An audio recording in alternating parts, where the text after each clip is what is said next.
Welcome everyone, Nordic Warrior TV1, and we are back with a review of AEW All in Texas 2025, AEW's version of WrestleMania.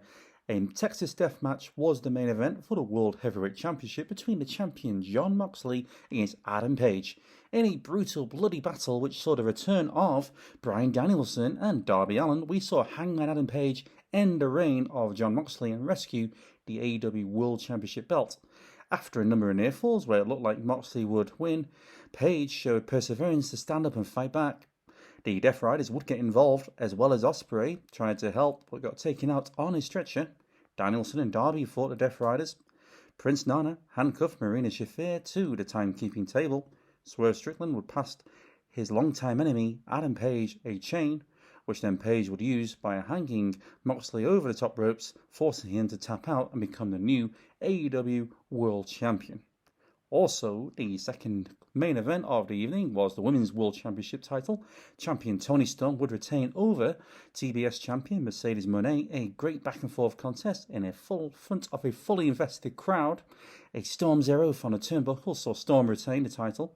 Kickouts of each of his finishes, as well as counter reversals and technical jostling to gain an advantage over the other, Toni Storm would prevail, and Mercedes Moné would lose for the first time in AEW.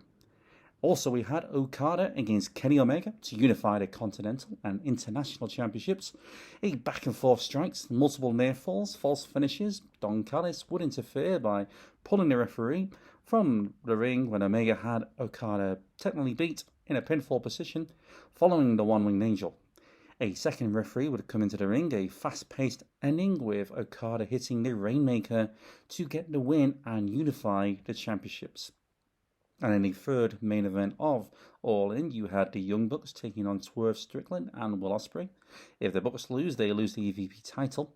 If the Bucks win, then Swerve and Ospreay can't challenge for the world title for a whole year, which would have meant Ospreay, if was to lose last night, would then go on potentially in a year's time.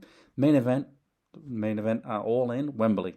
However, this was not the case, as both Ospreay and Strickland would win.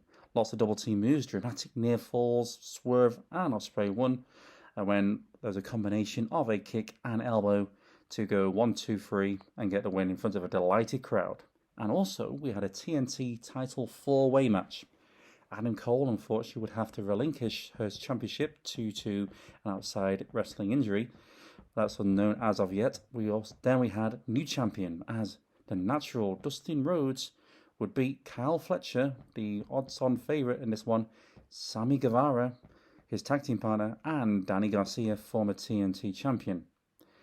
There's a quiet crowd following Adam Cole's in-ring statement, but an unexpected win, a triple shattered dream in the corner was one of the highlights.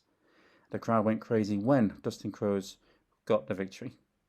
Also, we had a triple threat tag team match for the World Tag Team titles, where the Hurt Syndicate champions retained over Christian and Nick Wayne, and Speedball Bailey and Kevin Knight.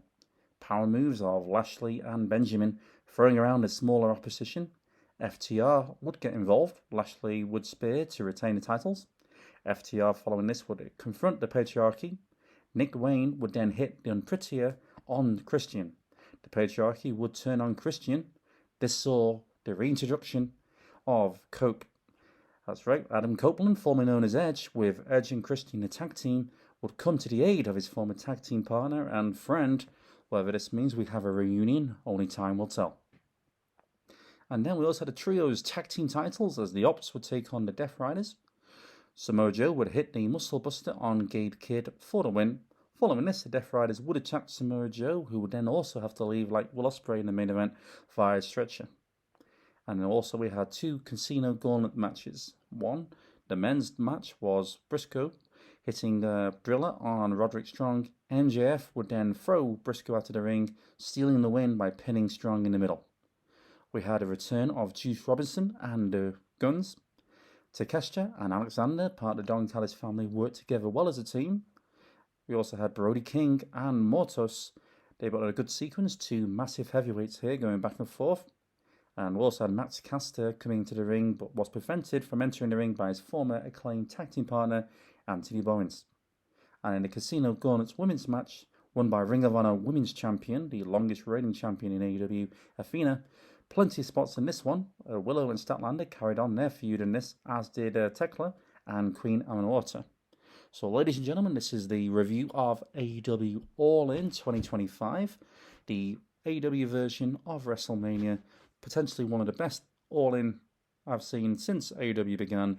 Great show, check them out, and tune in next week on Dynamite Collision for the aftermath for All In.